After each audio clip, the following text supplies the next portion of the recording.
El derecho romano es el nombre que le damos al conjunto de normas que rigieron la vida de la antigua Roma, o los ordenamientos jurídicos que regularon las actividades de los ciudadanos del imperio desde su fundación hasta su caída. Los fundamentos del derecho romano han permanecido vivos a lo largo de los últimos siglos, siendo incluidos en los diversos derechos nacionales, formando la base de gran parte de la legislación civil europea y de toda América Latina, y participando de gran manera en la formación de instituciones y principios de derecho público.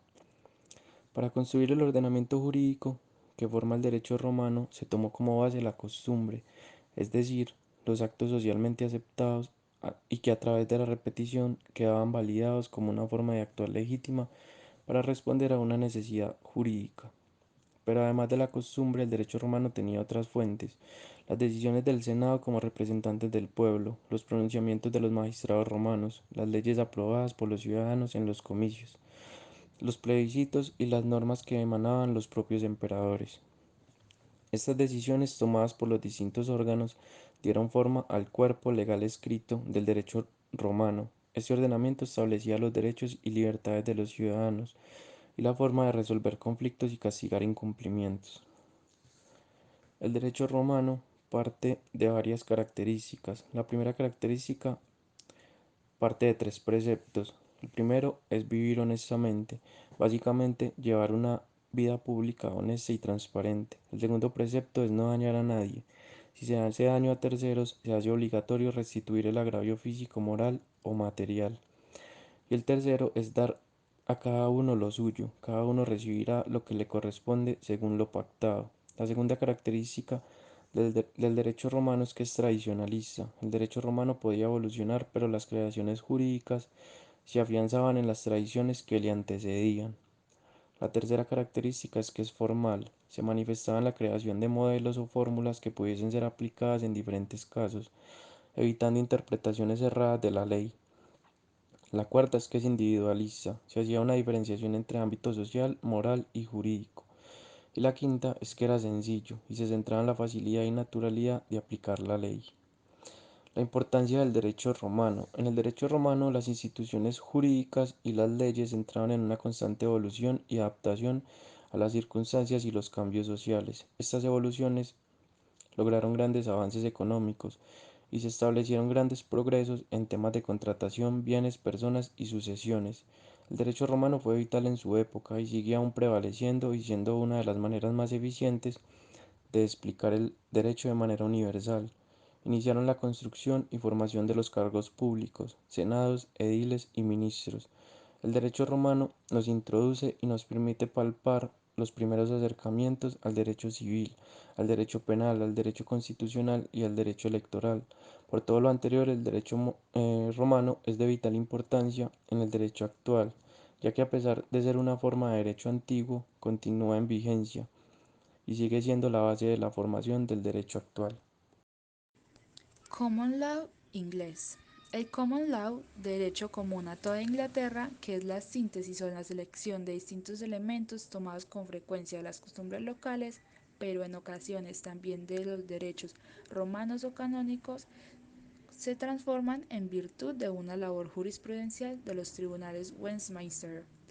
En un sentido más amplio, se habla de common law para referirse a aquel sistema legal basado primordialmente en las decisiones adoptadas por los tribunales, en contraste con los sistemas de derecho civil o tradición romano-germánica como el nuestro, donde la principal fuente de derechos es la ley. La estructura del sistema judicial inglés puede dividirse en dos grandes rubros. La primera serían los tribunales superiores de Inglaterra y Gales, que son la Alta Corte y la Corte de Apelación. La segunda serían los tribunales de menor jerarquía, que incluyen como por ejemplo a las Cortes del Condado y a las Cortes de los Magistrados. Les voy a hablar un poco acerca de su origen histórico. Comencemos porque el derecho romano no logró enraizar en la tradición jurídica local, por lo que al comenzar el siglo V después de Cristo, las legiones romanas abandonaron a la isla. La historia del derecho inglés comienza con el desaparecimiento del dominio romano en el siglo V, cuando diversas tribus de origen germánico, entre ellas los anglos y los sajones, se apoderan de Inglaterra. El nuevo rey Guillermo conservó el carácter juzgador supremo del reino, mas los asuntos locales se reservaron para las cortes de los condados. Los litigios de trascendencia especial eran resueltos por el rey en persona en Westminster o por su centralizada organización de gobierno conocida como Curia del Rey. Durante el reinado de Enrique II se establecieron jueces ambulantes que recorrían los condados del reino y juzgaban a toda clase de controversias.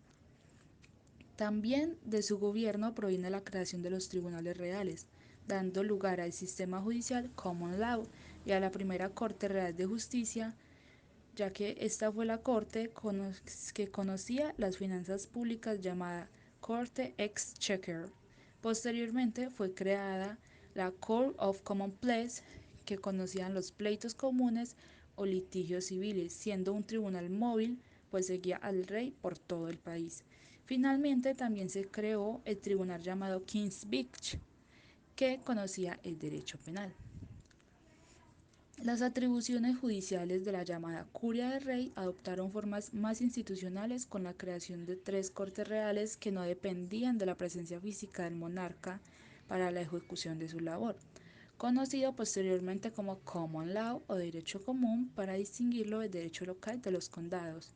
Estas cortes reales de excepción que no dependían de la presencia del monarca eran la llamada Corte de Tesoro, Court Exchequer, que luego se limitó a los litigios fiscales, la llamada Corte de las Causas Comunes, Court of Common Pleas, la cual atendía asuntos civiles y reclamos de contratos relacionados con propiedad de inmueble, y por finalizar el Tribunal del Rey, King's Bench, con jurisdicción sobre asuntos que atañían directamente al rey, especialmente en material penal. El Common Law americano. El derecho de los Estados Unidos es un sistema que se deriva en la gran medida del Common Law inglés. Este estaba vigente en el derecho de Inglaterra desde la época de la independencia. Actualmente, la ley suprema de la nación es la Constitución de los Estados Unidos. Bajo este principio de supremacía constitucional, las leyes son aprobadas por el Congreso y los tratados en los que Estados Unidos hace parte. Todo esto se dio gracias al jurista estadounidense Bonfield. Él nos cuenta que tras la revolución y la posterior independencia, el Common Law británico fue americanizado y los nuevos estados lo recibieron en su derecho interno en la medida en que no chocaba con las nuevas leyes y constituciones ya aprobadas. Las fuentes. En Estados Unidos el derecho se deriva de 4 fuentes, que son la Constitución, las leyes, los reglamentos y el derecho anglosajón. En este último hace parte la jurisprudencia. La fuente más importante es la Constitución de los Estados Unidos, quedando todas las demás fuentes subordinadas a esta norma. Ninguna ley o reglamento puede contradecir lo dispuesto por la Constitución y, por ejemplo, si el Congreso aprobase una ley cuyo contenido fuese contrario a la Constitución, la Corte Suprema puede establecer que dicha ley es inconstitucional. Sin embargo, una ley no desaparece automáticamente por el simple hecho de haber sido declarada inconstitucional, sino que esta debe ser derogada por una ley posterior. Como dije anteriormente, Estados Unidos, al igual que la mayoría de los países de la Mancomunidad Británica de las Naciones, son herederos de la tradición del Common Law, procedente del derecho inglés.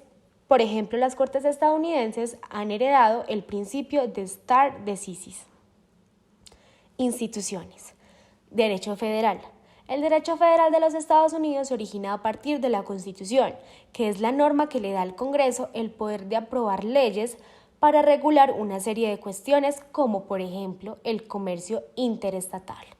Casi todas las leyes promulgadas han sido recopiladas en el Código de los Estados Unidos. Además, muchas de las leyes aprobadas por el Congreso otorgan a las agencias del Poder Ejecutivo la facultad de crear reglamentos que se publican en el Código de Reglamentos Federales. Derecho estatal. Los 50 estados estadounidenses cuentan con soberanías independientes dotadas de sus propias constituciones estatales y sus propios gobiernos estatales. Retienen en sí poderes plenarios para promulgar las leyes relacionadas con cualquier materia que no se encuentre expresamente supeditada a la competencia federal por la Constitución Federal. Las leyes federales o los tratados internacionales ratificados por el Senado Federal y el derecho de casi todos los estados federados comparten la misma base del Common Law, con la notable excepción del estado de Luisiana, que se basa en el Código Napoleónico de Francia. Derecho penal. El derecho penal abarca la persecución por parte del Estado de aquellos actos que se consideran tan serios que implican una ruptura de la paz social y que no pueden ser reparados mediante meras demandas entre las partes implicadas. Estos actos se tipifican como delitos. El derecho penal abarca también los castigos ante estas medidas, denominadas penas. Estas pueden consistir no solo en sanciones económicas, sino también penas más graves como la prisión, que solo pueden imponerse en el marco de esta rama del derecho. Derecho civil o derecho contractual. El derecho contractual de los Estados Unidos de América cubre la regulación de las obligaciones acordadas mediante contratos, sean escritos o no, entre personas privadas.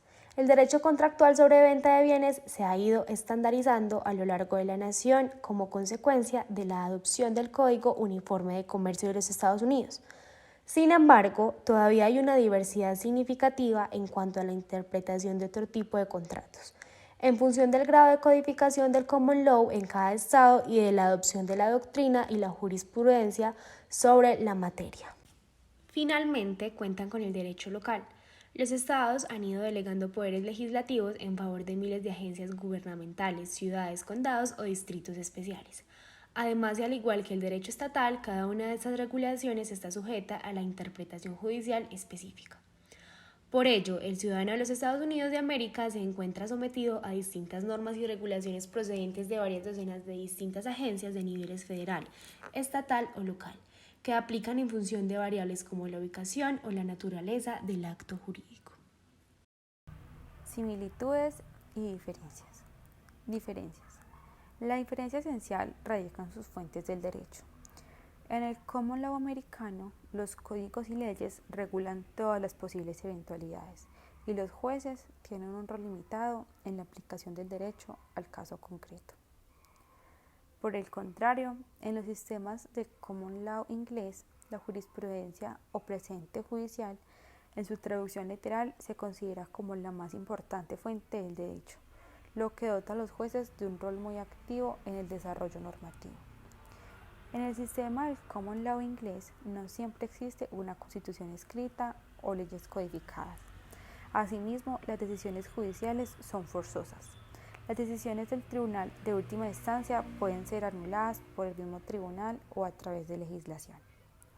Por lo general, este es menos preceptivo que el americano. En el derecho romano se presentan normas dotadas de la legitimidad democrática. El derecho romano posee normas escritas. El common law no contiene normas escritas. En el common law, la ley se centra en la jurisprudencia y los tribunales obtienen un gran poder. El derecho romano, las decisiones de los jueces son fuente del derecho, pero su autoridad es limitada. En el common law no necesariamente tenía que haber un documento porque se seguían las tradiciones. En el derecho romano, generalmente existe una constitución escrita de la que derivan los códigos de la ley. En el common law hay mayor uso del precedente judicial, no siempre una constitución. En el derecho romano, las decisiones de las altas cortes crean jurisprudencia y por ende un precedente judicial. Similitudes. Hoy en día, la práctica de los sistemas jurídicos occidentales son una mezcla de las dos tradiciones jurídicas, es decir, el common law inglés y el common law americano, beneficiándose así cada uno de ellos. Así también, los jueces de estos dos sistemas resolverán el conflicto jurídico-material que se les plantea encapsulado en una demanda o una querella bajo el mismo conjunto de consideraciones legales y judiciales. En el common law se presenta la figura del juez y en el americano el jurado. El common law americano tiende a tener un estilo críptico y el inglés uno narrativo. En el derecho romano se presenta también la jurisprudencia, solo que esta se limita al ámbito de la interpretación de la norma vigente.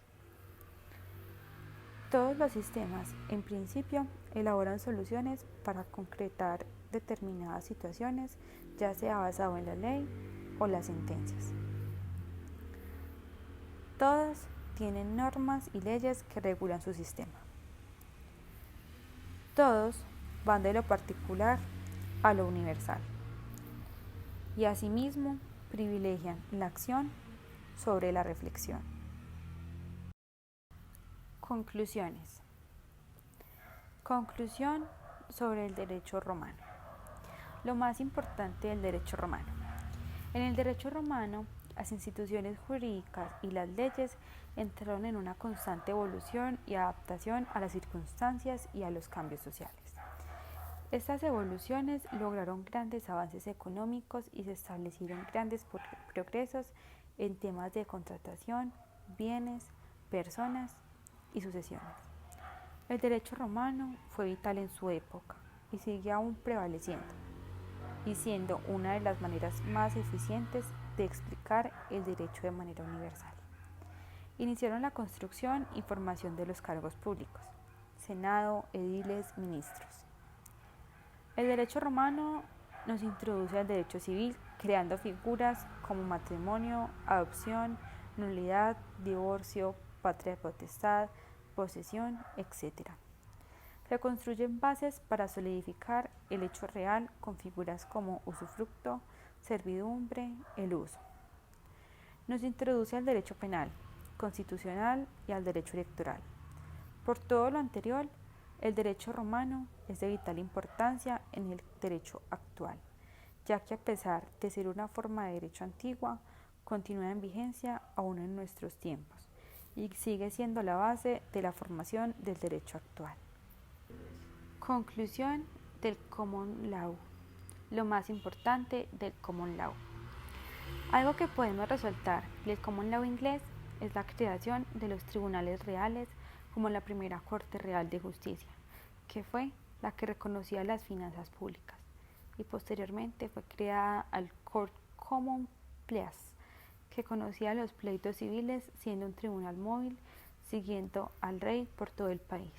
Y finalmente la curia del rey adoptaron formas institucionales que no dependían de la presencia física del monarca.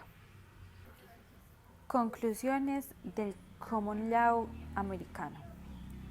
Lo más importante del Common Law americano.